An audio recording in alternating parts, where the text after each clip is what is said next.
Welcome to the Real News Network. I'm Jess Lenore in Baltimore. On Friday, an expansion of the food stamp program from the 2009 federal stimulus will expire. The cut will affect all 48 million SNAP recipients and translates into 16 fewer meals per month for a family of 3.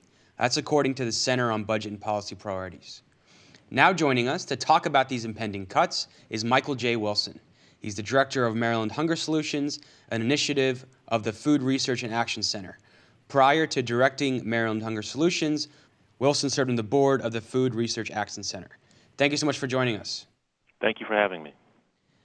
So before we get into the severity of these cuts that are happening now and may escalate in the following weeks, it seems like there's a consensus from Republicans and the majority of Democrats that some cuts are necessary. Do you agree with that analysis and that conclusion? Well, we don't agree. We know that there are tens of thousands of people who are underemployed, who are unemployed, who are seniors, and who are children who depend on these programs. In the state of Maryland, there are over 790,000 people who depend on these programs, and we think they should not be cut at this time. And for the cuts that are going into effect on Friday, how will that translate into someone's everyday life that's a food stamp recipient? So it's going to vary by family. The average benefit in the state of Maryland is $30 per week. It can be more or less depending on your income, depending on your expenses, depending on the size of your household, whether there are kids. So by and large, this cut that's going to happen on November 1st is between 5 and 10%. So if the average is $30, people can find themselves, instead of having $30 to spend at the store, they'll have $28.50, or they could have $27. So it's going to be a dramatic amount of cuts for people who are really at the edge of the system.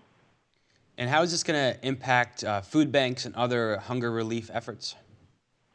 So food banks are already stretched very thin. They do a great job trying to reach out to people and to make sure that people have an additional way to get some food. But this is just going to put more stress on the food bank system, which is the emergency food system. It's not the way people should have to depend on having food for their families or food for their kids or food for themselves. And so these cuts that will go into effect on Friday, it's likely just the tip of the iceberg. The Senate and House have competing versions of the Farm Bill.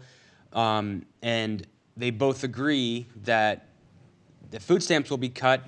I believe the Senate Democrats are proposing $5 billion should be cut, whereas the House Republicans have a number something like $40 billion that will be cut.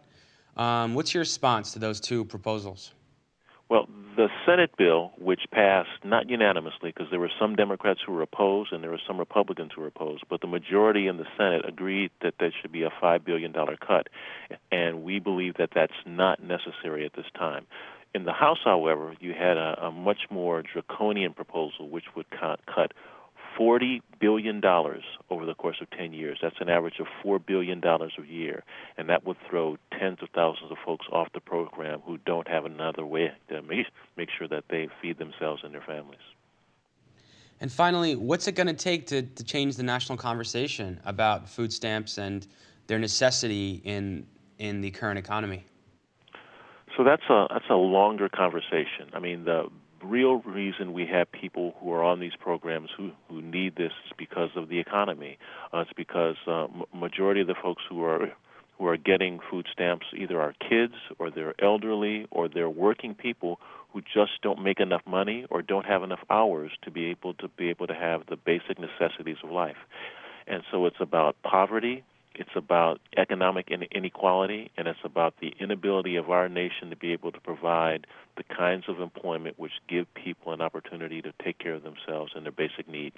And so that's the beginning of that conversation. And it's really hard to have that conversation in the context of where you have a Congress that can't get enough of its business done to be able to take care of the basic needs of the country in general, much less to respond to the needs of the poor. Michael J. Wilson, thank you so much for joining us. Thank you. Thank you for joining us on the Real News Network.